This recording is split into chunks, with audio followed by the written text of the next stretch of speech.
time to get geeked up. Hip-hop. But I guess that will get us into one of the things while you're here, as because this has been referred to, much to my chagrin, as a hip-opera. I've heard people calling it a hip-opera. And this has kind of brought, hip-hop, rap and hip-hop back to the light. So, of course, with my accompanying playlist to this month's episode, but it's going to be our hip-hop better than Hamilton playlist, where it's a whole a 2-hour playlist of all hip-hop songs that, again, like I said, and as well, if you loved Hamilton and you haven't listened to Illmatic, like you didn't immediately go download fucking Ready to Die, you're a racist asshole. I'm willing to say it. All right? Like, seriously. If I loved Les Mis, I would go fucking listen to Phantom of the Opera, no? Like, I don't understand. If you've loved Hamilton and you haven't examined hip hop further, I'm going racial lines on this. Did you just say if you loved Les Mis, you would have immediately gone to see Phantom of the Opera? That is what I said. Don't hold me to that's that. That's a fucking excellent point. Yeah, if I was really into musicals, I would probably go wouldn't see you be more. true? Yeah, exactly. That'd be the thing. Yeah. So it's just like if you loved Hamilton, I'm expecting you listen to Black on Both Sides. And, see, that's a fucking overrated album. Okay, because this is where me and Ross are going to get into it. I was fucking prepped for that to be brought up. I know, of course. We're going to have major beef right now. Because what's going to be left off of my playlist are all of stupid Ross's faves over there. Because I'm going better hip-hop better than Hamilton, all right? With the great rap hip-hop distinction. As I guess there is the long, great debate of the difference between rap and hip hop. I'm going to give you my whole theory. You want to give us your feelings though? Difference between rap and hip hop. Well, here, Liam. The issue is I'm just going to be right. So hip hop is it's very crowd oriented. It's more DJ, more important, cutting up the tracks and the wax. And, okay, for sure. Definitely more DJ. Random MC being like, oh, big up. Do it.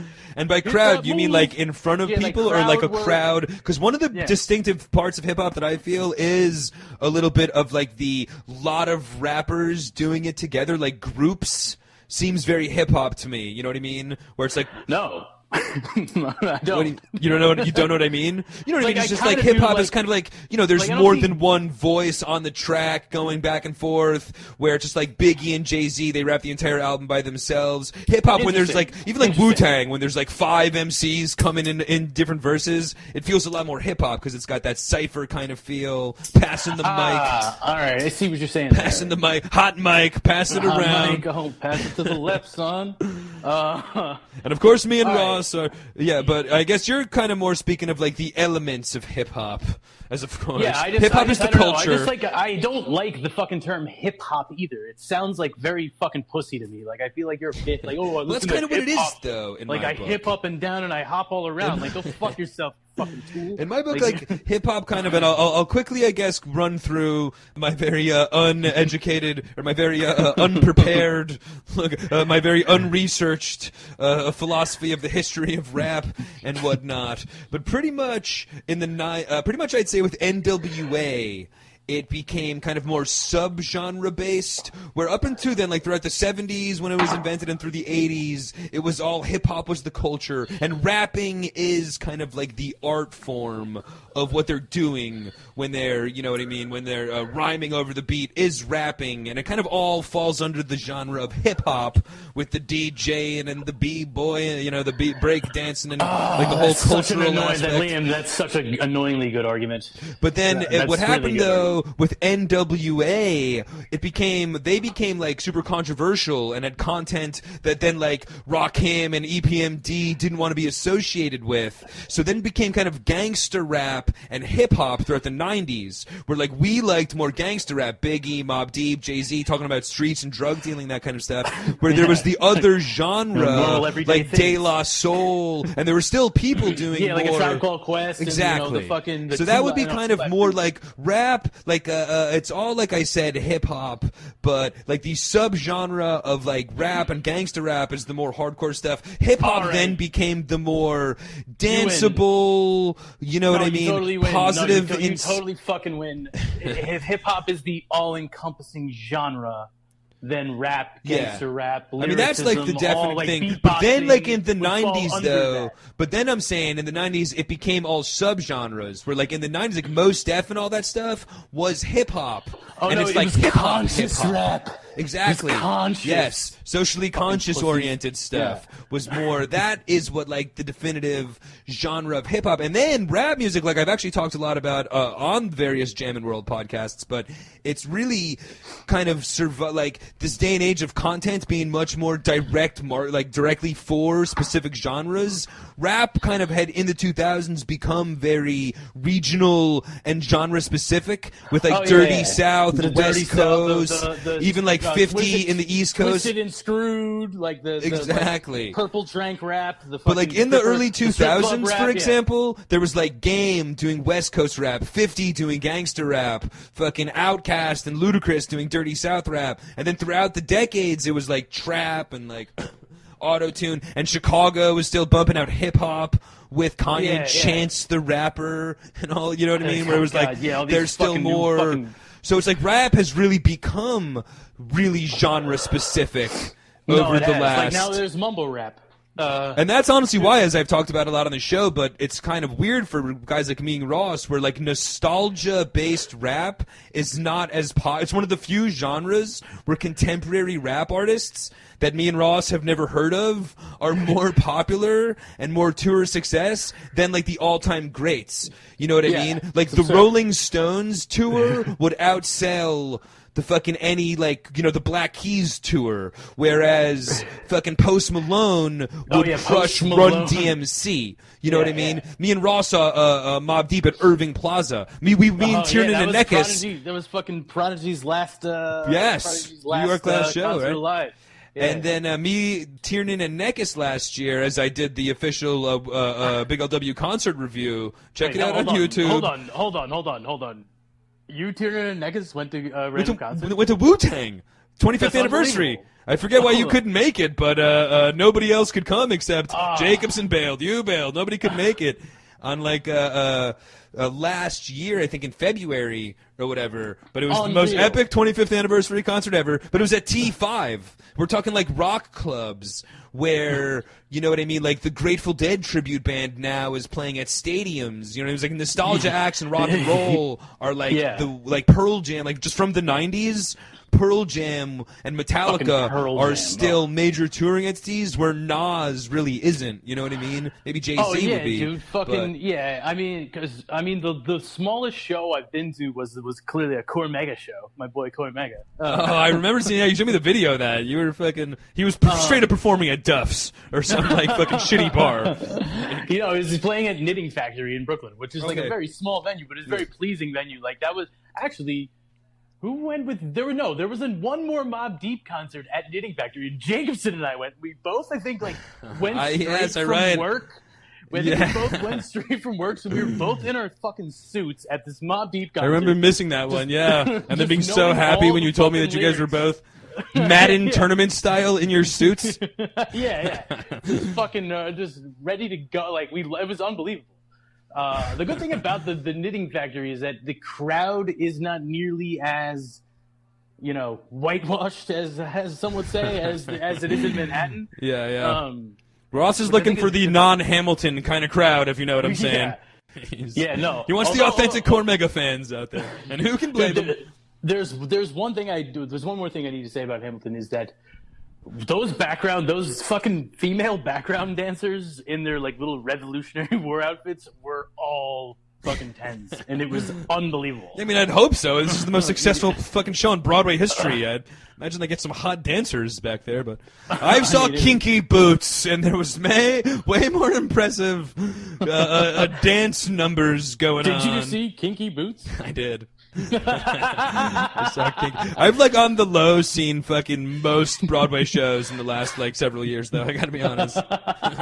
so that's why you liked the fucking the Deadwood movie because it was all artsy and fucking. I didn't like the Deadwood movie. No, you loved it. I thought it was whack that a swear engine got turned face on us. I mean, swear engine goes down like that. That's such bullshit. I thought that the fucking new hot 18-year-old was a smoke show, but other than that, I really no. It was I liked it more than you. Oh, jeez. No, I'm good. We've got a whiskey spill. I just dropped my baseball bat that I'm carrying around for no reason. I mean, when that race war starts, you want to be a real punk rocker with that mohawk and baseball. Fucking mohawk, and as Little Fame from MLP would say, his Brownsville Slugger. Oh, nice. Big shout out to MLP. Now, MLP could make my hip-hop list, even though that they're more gangster rap and subject matter. But I guess that'll get us more, that'll get us back into the better than hip-hop. So that was my explanation on the hip-hop rap debate. So I look at hip-hop, though, then, as that specific subgenre of rap music, or hip-hop, but it's like the hip-hop subgenre of hip-hop, where I'm talking more 90s, socially conscious positivity. Like, but how about just in general? Let me get some of your hip-hop rap albums better than Hamilton for all the theater nerds that are checking out the show. All right, so I'll list them out, but essentially every. And these can be rap. For Ross, I'm going rap as well. Because like I said, me and Ross, we're more gangster rap. We're more hilariously enough gangster rap fans. I'll hit you with the 1-2 punch. This is the only, and I think Liam will attest to this. It's rare you have a rapper that makes the second, third, fourth album that's as good as their first. Okay, great call. And I have to give it to Mobb Deep for having the best in the history of rap first and second album, hands down. They both, Hell on Earth and The Infamous. Yeah, I mean, they're definitely up there. Complete and utter fire. For sure, for sure. No, and this was, I think, like the 25th anniversary of The Infamous, right? There was some reason why it was playing. Like, I randomly listened to it recently due to some celebratory cause. I think maybe that was a 1995 album. But it was. No, I think it was 94. But and definitely still holds up. And in terms of like a Hamilton style, I mean, talk about like storytelling and fucking really bringing you into a world that you didn't know. Like the whole like, why would you want to listen to music about like what you do? Like, especially if you're like a boring person. Like, I'm gonna go listen to Dispatch and like want to be like, oh, I was really upset, so I played the guitar in my basement. Big shout out to all my Dispatch fans out there, but I know Devin's a big Dispatch fan. Oh, sorry, Devin. I think he was a Dispatch recently. No, the whole reason I'm on this podcast is actually because Devin is like hanging out with the Dispatch band. He won an award. Devin's on Dispatch tour, on socially dispatched tour, as I imagine they're going on right now. But and if they don't, I definitely am gonna email him an idea. Hope to get a shout out. But so you'd go. I mean, definitely up there for best 1-2 punch. You can go. I'm saying best 1-2 punch because normally, like, okay, Nas did it with Illmatic and it was for sure. That's where I was going. Fellow Queens boys. Those are two unbelievable. I mean, if you the independent Queensbridge artist Cormega did it with his first two albums. But you're right, and if you want to take it to a third album, that's where sometimes I go. Eminem is like you're getting to the GOAT territory because I say that he is like a best 1, 2, 3. Because a lot of especially Nas came back with Stillmatic years later, but like Nostradamus and a couple of those. So Nas has 3 good albums. Sucked. Exactly. He kind of fell off in the middle. Yeah, but you're right. Yeah. Rap is like it really is a genre where their first album's amazing, and then they live like kings for the rest of their life on their deal money and never quite live up to. Like let's like this is going to be an unpopular opinion, but it's totally true. There's no way Biggie's third album was going to be good. Like he was already kind of falling off a little bit in fucking Life After Death, and it should. No, he was not. Life After Death is so hot every track, especially just like lyrically. He was getting more inventive, doing more like as I've talked a lot. Especially check out my YouTube, how Biggie's death killed the '90s whole thing I did. But when but Biggie really was ahead of the curve on some of the fads and genres of rap in terms of like singing on the tracks, the Bone Thugs and all that kind of stuff. Oh yeah, no, like he had some. Exactly. Kanye's totally ripping off the playa, but Biggie was doing. He was more R&B kind of stuff as well throughout. So like he was doing kind of more genres than he was doing on Ready to Die, and I'm sure he would have had some fucking him and Khalid or whatever DJ Khalid would have a fucking couple whack tracks. I know. I'm sure they have some whack tracks, but Biggie would have definitely stayed. All right, you're probably right. All right, hold on. But you're right. But what I talked about on that, Dr. Dre had the Chronic, and the 2001 is fucking dope. But it's like fucking 10 years later, though. I gotta like, dude, it was still 2001. For sure. But I have a hard time putting that in like a 1-2 punch, like Mobb Deep that put out those albums in the same fucking like within a year of each other. He took 10 years off. Yeah. You know what I mean? But you're right. But don't you think it would be harder after 10 years to come back still relevant versus like, oh, we just pumped out this album with these many songs and we had these leftover songs that we're clearly putting on the next album that's releasing with dude, and as much as I love 2001, honestly, though, let's be honest, a big factor of that album was he waited like 10 years to find other new people to fucking shred all the verses, like Eminem, who really blew that album up, and then Exhibit and fucking, who's the one guy? He was Hitman. Hitman. Was it Hitman that just fucking shredded that album? I think it might have been. Yeah. It was. Hitman. There was another like West Coast guy that all of his verses are fucking amazing on that on that album. But then he never really had big commercial success after that. But he. No, I literally looked up where Hitman's life was at the other night.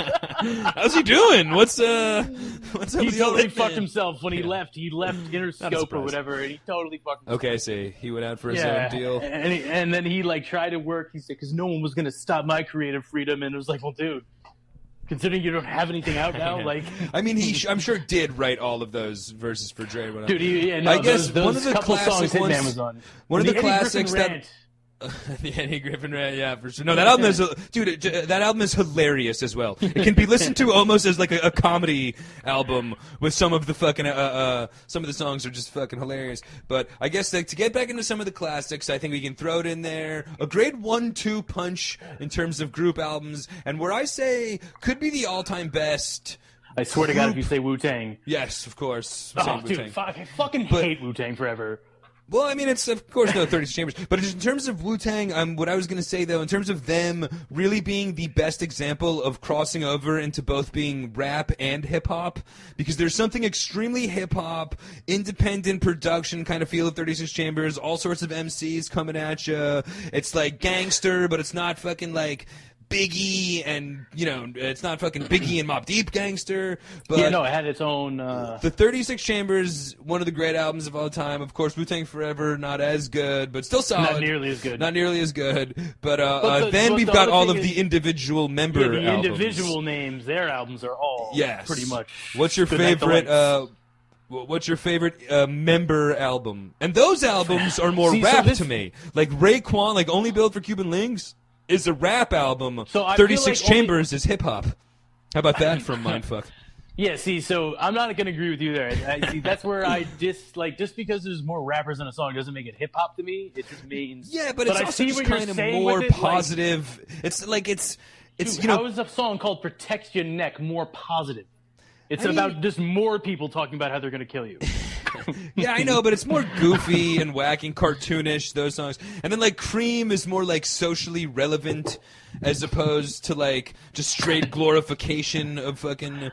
I know what you're saying, but it's like... So anyway, all right, so when I was young, like I'd say middle school Ross liked To Cal by Method Man the best. I was a big Method Man guy. And then as I matured, in Ross's weed smoking days, now for some reason he stopped and is fucking flies off the handle with anger all the time. By the way, I quit smoking cigarettes. So fucking how gay is that? I mean, congratulations. Even gayer. I'm gonna say congratulations. But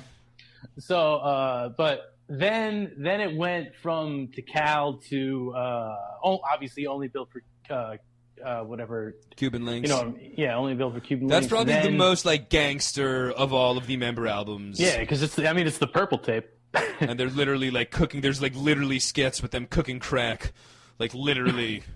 That like happens several times. There's several hilarious '90s interludes. Didn't we do a UTI segment on best rap interludes? By the way, Did we? I think we did. Or we always had planned on it anyway. Wasn't like the guy Woodrow, the crackhead, or whatever? Yeah, there was Woodrow's on there. All the neighborhood crackheads from Shell. Let's see what. I mean, There's I love Jizza, Liquid Swords, ODB, of course. Oh, yeah, fucking Liquid Swords is fantastic. ODB's first album. Is Yes, fucking of fantastic. course. The one with his about food stamp card. Is Yeah. How about Iron Man from Ghostface? Oh, yeah, Pretty Iron Man, much yeah, all no. of the Wu-Tang members as well kind of suffered from like first album greatness. Raekwon and Ghostface actually have stayed pretty relevant. Yeah, they have. Method. I mean, dude, Cal 2000 sucked. Yeah, very commercial. I mean, yeah. Method Man's probably the most like commercially relevant. Still good. But then he did his whole Method Man, Redman thing, which was Yes. again a little. Love it. Huge fan. Two of my all-time faves, and they went on like tour with fucking like jam bands because they were so over with white people. But the Wu-Tang concert even had a balloon line, as I talked about. But that's how over they are with white people that they're selling nitrous outside the fucking shows of Wu-Tang. But Really? yeah, fucking hilarious. And Eminem and I've never Redman, done nitrous. like Redman and Method Man, like do Red Rocks every year on 420 and all. They still are like super fucking pothead favorites. But Dude, Redman's fucking hilarious. I mean, Redman's. Both You know what? Redman had a better. I think his first album was what the fuck was the name of his first album? Time for Some Action. It was called What the Album. Yeah, it had, and then. I think What the Album was the. No, that was his first album. Like- Then Muddy Waters. Was Oh, by yes, far yes. His best album. That was- yeah, Redman's yeah, a yeah. fucking. That's true, Redman. He's one of the what is that? A statistical anomaly, as they would say. Yeah, that's true. Redman also, that early What the Album had like a real early 90s, late 80s hip hop kind of sound, and Yeah, 'cause then that's Muddy when he was Waters still, was like, like a he was real rolling around with- 90s he- overproduced fucking MTV videos. He was rolling and around shit. with EPMD at that time. Yes, of, and Keith What the Murray. Album. Yeah. Keith Murray. I mean, how about, He speaking of almost shot. EPMD, how about some of your looking at more of the hip-hop genre of rap? Your EPMDs, De La Souls, Tribe Called Quest. I mean, Tribe is just fantastic. You know why Tribe's fantastic? Because it's still good and women like it. Definitely the most beloved by women, for sure. But Definitely. it's still like. And For sure. I'm not ripping on women when I say that. Like, I'm just saying, like, it doesn't lose. It's party music doesn't for lose sure. its It's like masculinity. danceable. Yeah. No, you're 100% right. You know, it's a like, great call. It's both. Like, it is right 50-50 down the middle. Like, For sure. both genders have every right to love everything Tribe is about. For Versus, sure, like, if you're a fucking and Midnight woman, who, Marauders, like, and really, they were like, also real early. They were kind of like the prime example, I'd say, when NWA came out, and then shortly after The Chronic, and it was like super gangster, and they were like, dude, we're not trying, like, with all due respect to Dr. Dre, but like, we are something different than like scary to white people, misogynistic. You know what I mean? Like The Chronic and Midnight Marauders are two very different albums. Yeah, in the same very, genre, very different albums. You know? Yeah, but they're still both fucking. But they're both dope as amazing, hell. for sure. Yeah, so that's why I mean Tribe is fucking. How about great. the You Love throw on Movement? Tribe, like Tribe is. It was alright. Some hot tracks, It but was alright. I mean, that was like, see, the thing that's fucked by up with then us- they're like fucking 5 albums deep though, and also Tribe is one of the anomalies that we can say has several fucking great albums. I'm forgetting Yeah. the one before Midnight Marauders, what it was called, but like there was a Tribe. There was Midnight Marauders. There was there was another like that really the low end theory. Yes, exactly. Yes. So like, and then they stayed relevant. The next movement after Biggie died and hip hop had its like day of commercial success. Tribe had that album. They introduced Busta Rhymes to the world. Oh, good call too. Busta's and Busta had his one great album and then fell off. Dude, Busta had some good albums, and honestly, he puts on a great show. If you I go to can a definitely Busta imagine show, that. Dude, I've never he's seen like, Busta, but he's like half cross-dressing, just dominating. It's unbelievable. yeah, no, I'm sure. That sounds amazing. He's in like a fucking tiny mink, like woman's coat that barely fits around him, but it like works somehow. And hip hop shows are real fun, super energy and whatnot. I'm sure Busta could rip a stage. All right, Michael's calling you right now. I'm going to decline this call, and you're going to not delete this from when you edit it. All right, you heard it there, folks. In your face, Michael, getting sidebarred by Ross, and I'm keeping it in there. Michael is a huge Tribe Called Quest fan. Michael literally heard us talking about Tribe. Michael sensed we were talking about Tribe, and because Michael is more of a hip hop guy. Should we get Michael on real quick and get his take on? I don't have two phones. Yeah.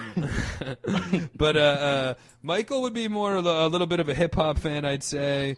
Yeah. How do you feel about the Roots? Michael's a less hardcore, like less gangster. He really liked EPMD. De La Soul's another classic, like early '90s, mid '90s. Who was the album? The guys that did the Oakland Blackouts? Was that the Hieroglyphics? Like that's a total Jimbo band, or fucking People Under the Stairs or whoever. All right, People Under the Stairs was feeling it though. Yeah, I mean J5. All those albums were real good. They were. How about the whole Raucous Records crew? Yeah, I feel you just didn't like them. They were just the softer side of rap. They were the Sears of rappers. And like Jay-Z said, he wanted to rap like Common Sense, and then he sold 2 albums and didn't rap like Common Sense. But that's from the Jigga Man himself. But you're right, a lot of Kanye and Common were affiliated, but then they went more commercial. Fuck Kanye. He's not a good fucking rapper. I don't know who the fuck thinks that he is. He's fucking retarded. Yeah, man. Like, I mean, Kanye has got some decent stuff. College Dropout was a great album. It was fucking horrible, dude. No, it was a real good album, and some of his albums are when your commercial song is your best song, like you suck. I'm sorry. No, there were some other real good songs on that. The first album I'd say was real good. He just definitely just gets so much. I mean, he's much like Hamilton. Just he tweeted that he was great so many times, everybody believed it. But he ranks like fucking not even top 10 in terms of catalog resume. There's fucking lots of rappers that have much better catalog. Now, kids from the 2000s you know what's will not annoying? agree to that, but. No, that's what's annoying. Like, so we were in elementary school when Onyx came out, right? And we all knew Onyx. Back the fuck up. We had to I had to steal it from the record store in town because they wouldn't sell it to us because we were like 12. Exactly. In your face, society. So we were still in fucking elementary school listening to this, and then we graduated to the mid '90s rap in fucking middle school. And dude, the first album I ever owned was The Chronic. My mom had no idea what it was and just fucking bought it because I asked for it. My sister had Doggy Style, which is again one of the best straight through albums of all time, and equally hilarious and much like Weird Al, equally hilarious and good. Oh, and I'm sorry, but I need to throw in Little Kim Hardcore is one of the best albums of all time, like hands down. I mean, considering it was written by Biggie, I'd say I'd agree to that. That's very misogynistic, Liam. It wasn't. Lil' Kim dominated that album. So then we get into high school, and at this point, we've been exposed to it at such a young age. We grew up with it, for sure. Yeah, we grew up with it. Now we're on these guys, like, most likely second, third albums. By then, like, yeah, we have the fucking right to hate the new rappers that came up after that, because they weren't as good, but, like, we were with the original. No, sure. We were literally in the golden age of rap and hip hop, for sure. Yeah. You know what I mean? Like we were like 5-10 years older. We would probably have been, you know what I mean? We would have respected it more. You know what I mean? And recognized it a little bit more. Yeah, but then we'd be 47. So like, I'm glad we're still 37. Yeah. No, I'm not complaining, but although I would have loved to be at like a 90s. Like a 1996 fucking Snoop Dogg show as opposed to a 2001 Snoop Dogg show. That would have been unfucking believable. Like, although it would have been scary though, dude. In all honesty, from us coming from the suburbs, it was a lot easier to go because I saw the Roots a lot of times when we were in high school, and the crowd was half white. And honestly, dude, when me and you were fucking 15, 16-year-old kids going in from the suburbs to New York, if it was like a 1998 Mobb Deep crowd, it would have been fucking terrifying. And honestly, it would have been a little disappointing if we didn't get robbed. You know what I mean? Like, if everybody was cool and treated us well, it would be like, hey, I don't know what those guys are talking about. You know what I mean? Like, I don't know what all the hubbub is. They're not. Dude, no, first off, here's what would have happened. Everyone would have been like, what are these two fucking white guys doing here? And then they would have been, like, pleased. So that's why we would have gotten robbed. Ooh, baby, it's time to get geeked up.